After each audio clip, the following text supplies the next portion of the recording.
Xuddi shuni yonida yana bitta sport zal bu. Adashmasam mini futbol va voleybol uchun bo'lsa kerak.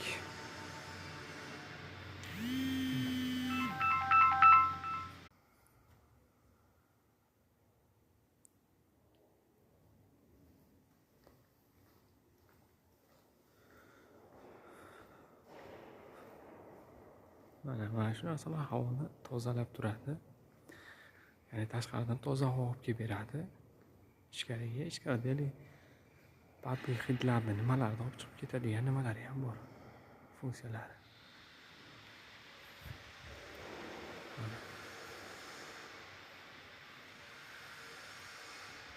Ko'p sharoit qilishga harakat qilishganda hamma tomonlama. Lekin bitta chiqqaniga bu yerda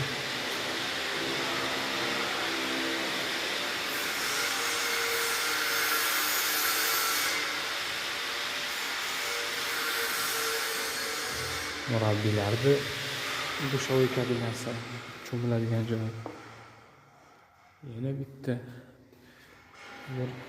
hojatxona. Bu yer talabalar uchun cho'milish joyi, cho'milish xonasi.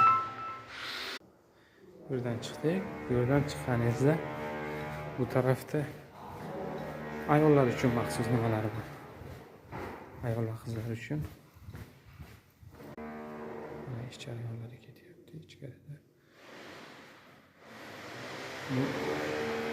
Murabbiy ayollar uchun, ayol qizlar uchun uyda cho'miladigan nima qiladigan joylari bor.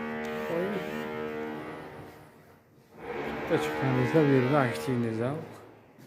Shu yerdan kirganimiz aktivniy zal. Bu tarafga kelganingizda murabbiylar shogirdlarni kuzatish uchun bemalol mana.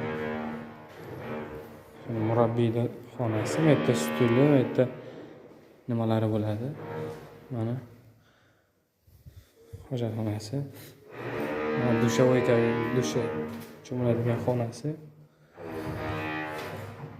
Igras degani bu yerda kuzatadi. Birinchi ko'rsatgan nimamizni, sport zalimizni 2 deganda bu tarafdagi nimalarni talabalarni kuzatib o'tiraveradi bemalol.